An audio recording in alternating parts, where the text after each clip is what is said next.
everyone? Welcome back to my channel. Today I have Tonell with me. He's gonna ask some simple social media questions. I got two mics, one of them on each visor, and we're going to make a road trip with the self-driving Tesla. So what do you got, Tonell?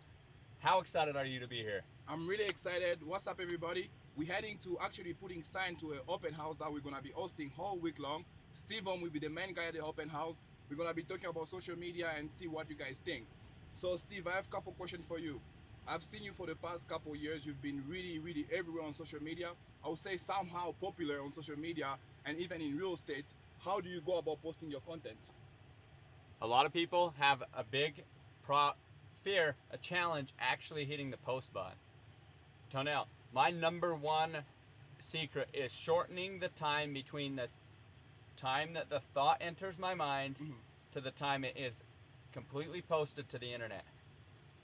So sometimes I post a thought too fast and it gets me in a big drama show.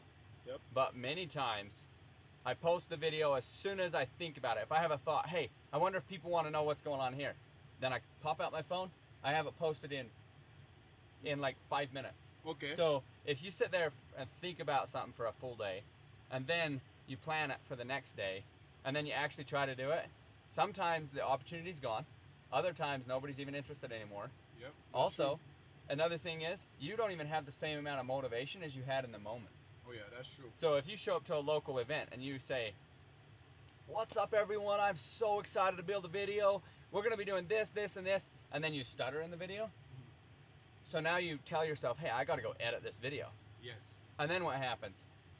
An hour later, you take some more video, and then you're like, "Oh, I'll edit it. I will just edit it later." And then you never posted it actually. Exactly. Yep. Exactly right.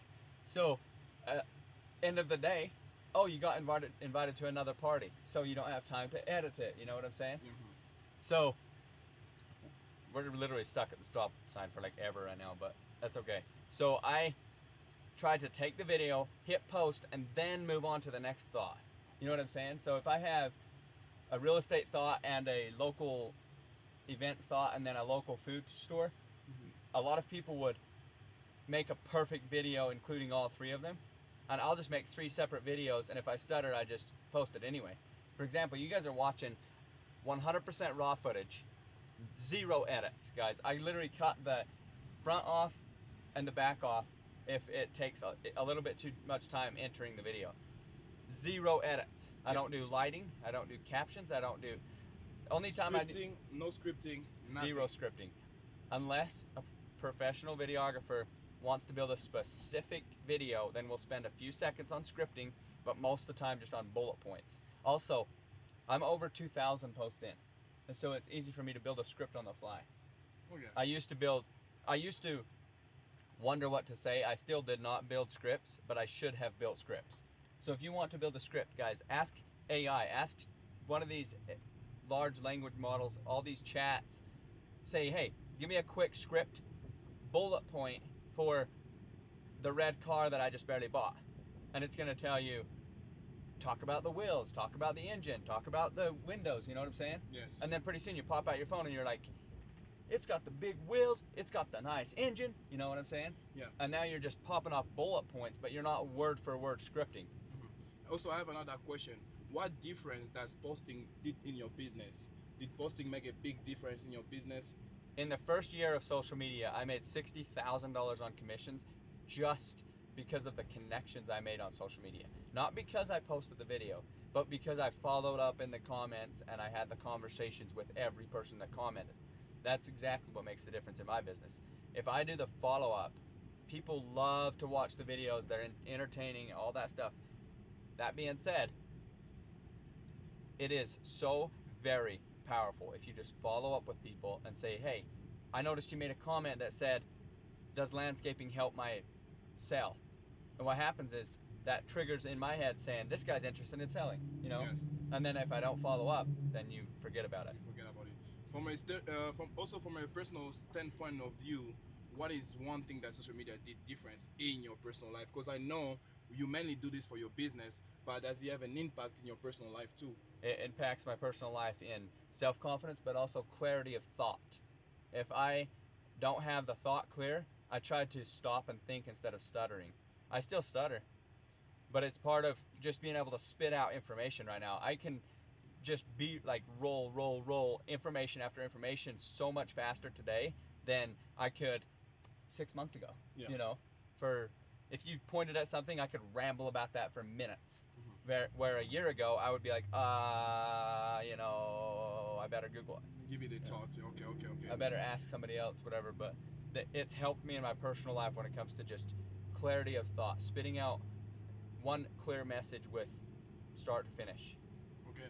Do you feel sometimes uncomfortable going around and everybody knows your name? Like Steve Holm, because I see some videos, people running at you and just calling you Steve Holm and just basically connecting off your content. Yes, a lot of wonderful connections, very, very friendly people. A lot of times, I do have some people who don't know me, have not met me, but for some reason, they will just cuss and swear. They see me and they're waving one finger at me, they're mad, whatever, and they have no excuse because they've never met me, we've never done business, but they don't like me. So I do have that hate side of it, but for the most part, it is just pure community love because of the engagement and because of the giving back. For example, if they come running up to me and I don't act like they are important, then the next guy won't do it.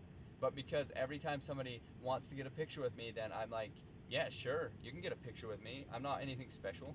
That makes more people want more pictures. You know what I mean? Because it's just me to my core. I'm not here to get pictures and look famous. You're actually here to do business.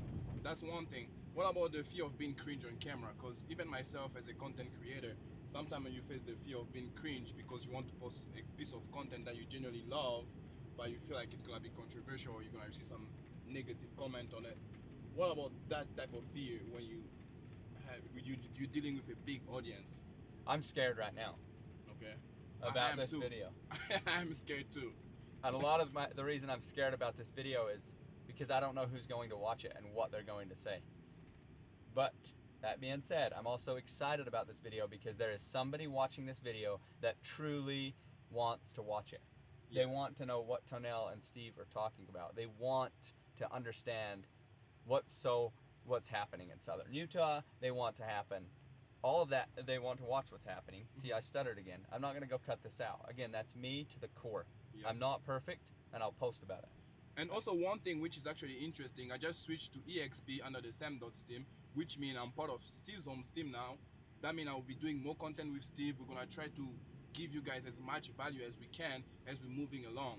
So it's been a super stressful journey, just like the switch, but at the same time it's exciting because if you never take a chance or a risk, you never know the reward that's hiding at the other side. So this is just one start, but this doesn't mean it's the end. We're gonna keep making this type of video and we're gonna start to get more niche into these videos. And if you guys would love to recommend us what opinion or subject that you want us to talk about in this market or in our content, that would be awesome.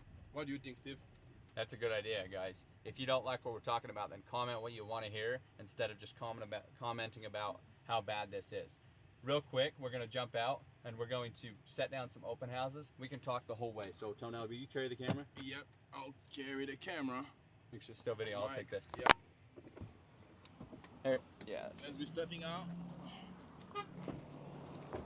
Hey, there you go. That was the first fan. He just honked at me. See, I think that's awesome. Yep. It's my privilege to get to talk to him. Are we still on record? Yes, it's still recording. Guys, let's set out an open house because we are going to sell some homes and we want to have some real estate conversations. So we're going to start at this corner. Oh, yeah. This is one turn away from the house, but it's also 2 miles away. So it's part of just getting the name out there. How amazing is this? You know what, Steve? Actually, we're supposed to be live. Nah, well, next time we're going live. The problem with, yeah, we could go live at some point, but the problem with going live is when people don't see it, it's not as good for the SEO. Mm-hmm. And when people don't see the live and they don't have time, then they have to come back and watch it later, you know? There's another Cybertruck. Oh, yeah.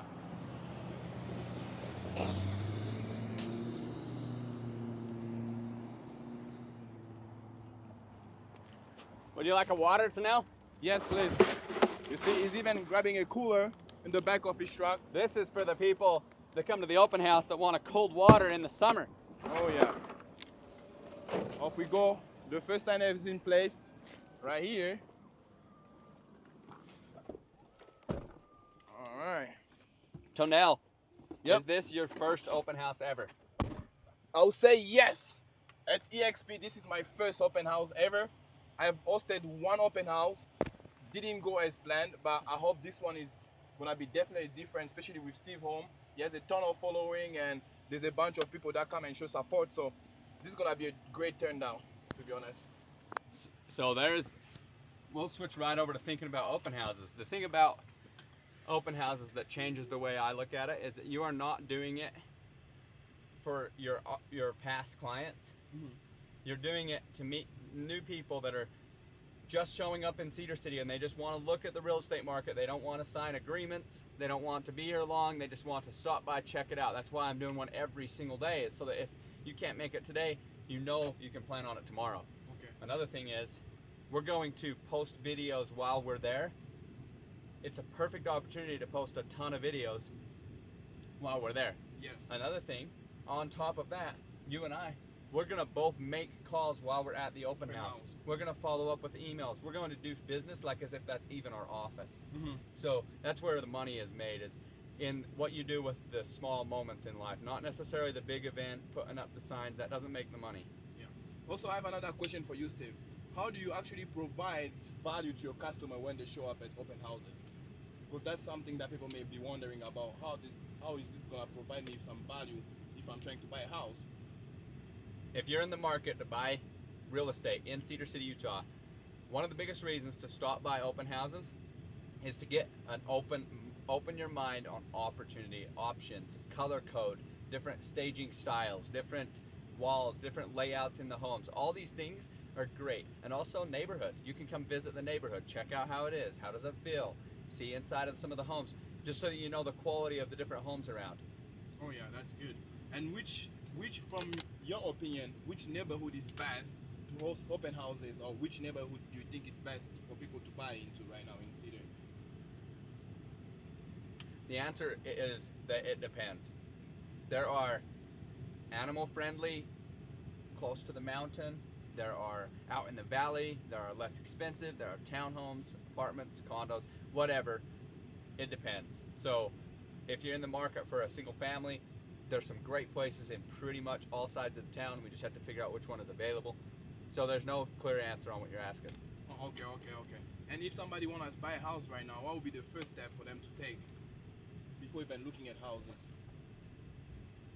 The reason I recommend the number one step be connect with a good realtor is because they live and breathe this entire transaction. It's not because they need a commission, none of that. It's because they know lenders, they know inspectors, they know neighborhoods. They should know neighborhoods, and they know the process. I have a buying sheet that shows a 6-step process to owning your own home, and you just take it from the top down. And the first step is connecting with a realtor. If you connect with a realtor, make sure they're not trying to get you to sign the paper the first day you talk to them. You actually want to study the market. You want to understand who they are, all those kind of things. A lot of the benefits that people see in my social media is that they know me. They know how I think. They know what I think. And so when they come to buy a house, they're like, yeah, let's go buy a house, you know? They're not thinking, oh, is this guy trustworthy? Is this guy honorable? All these things. They already know I'm trustworthy. They know I'm honorable. They know I'm funny. They know I know the market because they have seen videos for literally years. Yeah. You know? So that's trust building is just a big thing in real estate. So number one step, you can download Zillow or homes.com and you can just surf the internet. But if you surf the internet and sign up on platforms, you're going to have realtors out the wazoo calling you.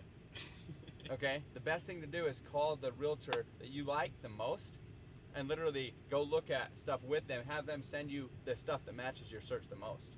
So. Oh yeah, and if you have a realtor right now that's not helping you move toward your goal, I think you should change realtors.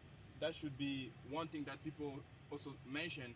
There's some people who have real estate agent working for them, but their realtor are not working for their best interests. So if you have a realtor that sound like you right now, you have a realtor is not showing you houses, is not even trying to understand your situation, I think that should not be your realtor, and you should switch realtors to find somebody else that can help you to his best ability. So yes. That is pretty important. If for some reason you accidentally signed a deal with a realtor who doesn't have your best interest or who is not putting your needs top notch, then it might be smart to honestly just look into the options. Just say, let's do something else, you know? With that being said, thank you so much for watching, guys. We're going to set up the rest of the open house signs, and I'll see you guys in the next video. Thank you.